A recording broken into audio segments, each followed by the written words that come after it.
இது மகிமை நேரம். கர்த்தராகிய இயேசு கிறிஸ்துவின் நாமத்தினாலே மீண்டும் ஒரு மகிமை நேர நிகழ்ச்சிக்கு உங்களை அன்போடு கூட வாழ்த்துகிறேன், வரவேற்கிறேன். நாம் இந்த வாரத்திலே தொடர்ந்து கர்த்தரோடு தேவனோடு பேசிய பெண்கள் என்கிற தலைப்பிலே ஆண்டுடைய வார்த்தையை தியானித்து கொண்டிருக்கிறோம். ஏவாள் ஆண்டவரோடு பேசினார், ஆகார் பேசினார், சாராள் பேசினாங்க. இந்த நாளிலே நாம் ரெபெக்காள் எப்படி ஆண்டவரோடு பேசினாங்க அப்படிங்கிறத தியானிக்கலாம். ஆதியாகமம் 25வது அதிகாரம் 21 முதல் 23 வரை உடைய வசனங்களை எடுத்து வைத்துக் கொள்ளுங்கள். ஆதியாகமம் 25ஆம் அதிகாரம் 21 முதல். மலடியா இருந்த தன் மனைவிக்காக ஈசாக்கு கர்த்தரை நோக்கி வேண்டுதல் செய்தான். கர்த்தர் அவன் வேண்டுதலை கேட்டருளினார். அவன் மனைவி ரெபெக்காள் கர்ப்பந்தரித்தாள். அவள் பிள்ளைகள் கர்ப்பத்திலே ஒன்றோடொன்று மோதிக்கொண்டிருந்தன. அப்பொழுது அவள், இப்படியானால் எனக்கு எப்படியோ என்று சொல்லி கர்த்தரிடத்தில் விசாரிக்கும்படி போனாள். பாருங்க, இங்க எவ்வளவு அருமையா ரெபெக்காள் கர்த்தரிடத்துல போய் விசாரிக்கிறாங்க, கர்த்தரிடத்துல போய் பேசுறாங்க. பாருங்க, வயிற்றுக்குள்ள உள்ளுக்குள்ள ஏதோ நடக்குது. ரெண்டு பிள்ளைங்க இருக்காங்க, ஒன்னோட ஒண்ணு மோதிட்டு இருக்கு. இப்படி உள்ளே மோதலும் அடிதடியுமா இருந்திருக்கு. அப்ப வெளியே வந்தா எப்படி நடக்க போகுது, என்ன நடக்க போகுது அப்படின்னு சொல்லி அவங்க அத ஒரு குழப்பமான ஒரு சூழ்நிலை. அந்த சூழ்நிலையில நேர அவங்க கர்த்தரிடத்துல போய் விசாரிக்காங்க. இதுல ரெபெக்காளும் கர்த்தரும் பேசுறாங்க பாத்தீங்களா. இதுல ரெபெக்காளுக்கு தன்னை வெளிப்படுத்துகிற தேவனாக, தன்னுடைய காரியத்தை, அவளுடைய பிள்ளைகளை பற்றின எதிர்காலத்தை குறித்த விஷயங்களை வெளிப்படுத்துகிற கர்த்தராக நாம் பார்க்க முடியும். அப்ப இந்த இடத்துல ரெபெக்காள் ஆண்டவரோட பேசி எப்படி காரியங்களை கர்த்தரே அவங்களுக்கு சொல்லி கொடுத்து வெளிப்படுத்தினார் அப்படிங்கிறத பார்க்கும்போது எவ்வளவு சந்தோஷமா இருக்குல்ல. இந்த இடத்துல பாருங்களேன், கர்த்தர் பேசுறாரு, இவங்க போய் ஆண்டவரே உள்ள இப்படி மோதிட்டு இருக்காங்க ரெண்டு பேரும், இப்படின்னா எப்படி நடக்க போகுது, வெளில வந்த பிறகு இவங்க என்ன பண்ண போறாங்க அப்படின்னு சொல்லி விசாரிக்கும் போது ஆண்டவர் பேசுறாரு. கர்த்தர், 2 ஜாதிகள் உன் கர்ப்பத்தில் உண்டாயிருக்கிறது, 2 வித ஜனங்கள் உன் வயிற்றிலிருந்து பிரியும், அவர்களில் ஒரு ஜனத்தார் மற்ற ஜனத்தாரை பார்க்கிலும் பலத்திருப்பார்கள், மூத்தவன் இளையவனை சேவிப்பான் என்றார். இதுதான் விஷயம், இப்படிதான் நடக்க போகுது. 2 விதமான ஜாதிகள், 2 பேரும் பலத்திருப்பாங்க. இதுல மூத்தவன் இளையவனை சேவிப்பான். ஒரு ஜனம் மற்ற ஜனத்தை பார்க்கிலும் பலத்திருக்கும், மூத்தவன் இளையவனை சேவிப்பான். இப்ப நமக்கு எல்லாருக்குமே தெரியும், உங்களுக்கு பிறந்த 2 குழந்தைகள், ஏசா யாக்கோபு. இல்ல ஏசா மூத்தவர், இளையவர் யாக்கோபு. இப்ப ஈசாக்கு ஏசா யாக்கோபு, இந்த யாக்கோபு வழியாதான் நம்முடைய 12 கோத்திர பிதாக்கள்லாம் வர்றாங்க. அந்த கோத்திரத்துல இருந்து அவங்களுடைய வம்சத்துலதான் கர்த்தராகிய இயேசு கிறிஸ்து வருகிறார். இப்ப பாருங்களேன், இது என்ன நடக்க போகுது அப்படிங்கிறத, பிள்ளைகள் இன்னும் பிறக்கவே இல்லை, நல்லது கெட்டது ஒன்னும் அவங்க இன்னும் செய்யவும் இல்லை. ஆனா முதல்லயே தேவத்திட்டும் இப்படித்தான் அப்படிங்கிறது ரெபெக்காளுக்கு வெளிப்படுத்தப்படுகிறது.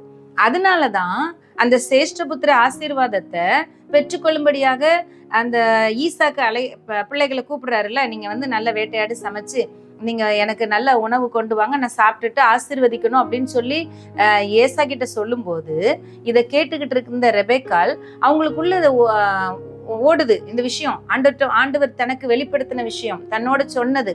இதுலதான் அவங்க கொஞ்சம் அவசரப்பட்டுட்டு, நிறைய இடங்கள்ல நம்முடைய அவசரம் சில பிரச்சனைகளுக்கு காரணமாயிரும். அப்படிதான் இஸ்மவேல் பிறந்தாரு. கொஞ்சம் அவசரம் அந்த இடத்துல சாராளுக்கு. அப்படிங்கிறப்போ இங்க ரெபெக்காளுக்கு என்ன அவசரம், மூத்தவன் இளையவனை சேவிப்பான்னு சொல்லியிருக்காரு. அப்ப இளையவன் தான் பலத்தவனா இருக்கணும். அப்போ இளையவனுக்கு தான் பெரிய ஆசீர்வாதம் சேரணும். இங்க எங்கன ஏசா வேட்டையாடி கொண்டு அவங்க அப்பாவுக்கு கொடுத்து அவங்க அப்பா அவனை ஆசீர்வதிச்சு காரியம் மாறிடக்கூடாதே அப்படின்னு அவங்களா ஏதோ பிளான் பண்ணி பாருங்க செயல்பட்டதுனால அங்க யாக்கோபு கொஞ்சம் ஓட விரட்ட அடிக்கிற ஓடுகிற கொஞ்சம் சூழ்நிலையெல்லாம் வந்துச்சு. கொஞ்சம் அவசரம் அப்படிங்கிறதையும் இதுல எடுத்துக்கலாம். 2வது, அவங்க வெளிப்பாடு அப்படி எடுத்துக்கிட்டாங்க.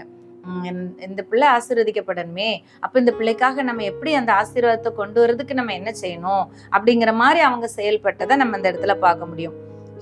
எது எப்படியே இருக்கட்டும், கர்த்தர் இந்த இடத்துல அவங்க பேசுனாங்க, இவர் காரியத்தை வெளிப்படுத்திட்டார். அப்படிதான் எரேமியா 33:6 சொல்லப்பட்டிருக்குல்ல, நான் அவங்களுக்கு சௌக்கியமும் ஆரோக்கியமும் வர பண்ணி அவங்களுக்கு பரிபூர்ண சமாதானத்தை சத்தியத்தை வெளிப்படுத்துவேன் அப்படின்னு ஆண்டவர் சொல்லியிருக்கிறார். உங்களுக்கு இப்போ காரியம் என்ன குழப்பம் இருக்கு, என்ன பிரச்சனை, என்ன தேவை இருக்கு, என்ன மோதல் ஓடிக்கிட்டு இருக்கு, உள்ளுக்குள்ள என்ன மோதல் ஓடிட்டு இருந்தாலும் வெளியே ஆண்டவர் ஒரு திட்டம் வச்சிருந்தாரு ரெபேக்காளுக்கு. உள்ள என்னதான் மோதல் இருந்தாலும் இதுதான் திட்டம் அப்படிங்கிற மாதிரி தேவன் ஏற்கனவே ஒரு பிளான் காட்ஸ் பிளான் ஒன்று இருக்கு. அப்ப நமக்கு குழப்பமான சூழ்நிலை வரும்போது, மோதல் இருக்கும்போது, ஏதோ சமாச்சாரங்கள் சண்டை சமாச்சாரங்கள்லாம் வரும்போது நேர போய் விசாரிக்க வேண்டிய இடம் கர்த்தர் தான். கர்த்தர்கிட்ட போய் விசாரிச்சேன்னா நிச்சயமா அவர்கிட்ட சொல்யூஷன் இருக்கு. அதை தான் ரெபெக்காள் நமக்கு செஞ்சு காட்டியிருக்காங்க. அவங்க கிட்ட ஆண்டவரும் பேசி தன்னை வெளிப்படுத்தி இருக்கிறாரு. எதிர்காலத்தை பிள்ளைகளை குறித்த காரியங்களை தெளிவா பேசி இருக்கிறார். உங்களுக்கு என்ன வேணும், உங்க பிள்ளைகளை குறித்த காரியம் என்னன்னு தேவ சமூகத்துல போய் எவ்வளவு நேரம் உட்கார்ந்து விசாரிக்கிறீங்க. இது சாதாரண விஷயம் கிடையாது. இது நமக்கு தேவை.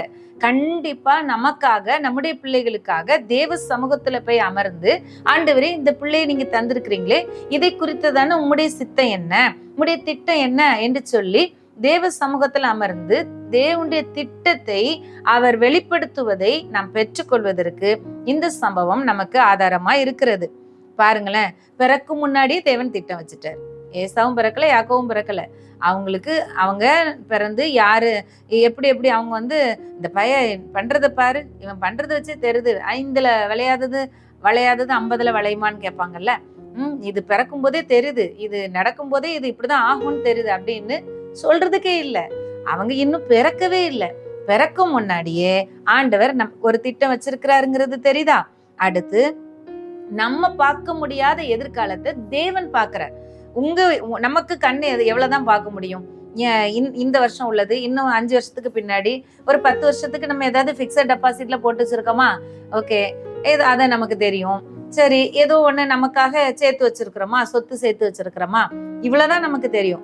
இதுக்கப்புறம் காலங்களுக்கு அப்பாற்பட்ட தேவனுக்கு தான் நம்முடைய சந்ததிக்கு பின் வருகிற சந்ததியா என்ன நடக்க போகிறது அப்படிங்கிறது தெரியும். நம்ம பார்க்க முடியாததை தேவன் பார்க்கிறார். அதனால தேவன் தேவன் முதல்ல நம்ம பிறக்க முன்னாடியே நமக்கு ஒரு திட்டத்தை வச்சுட்டார்.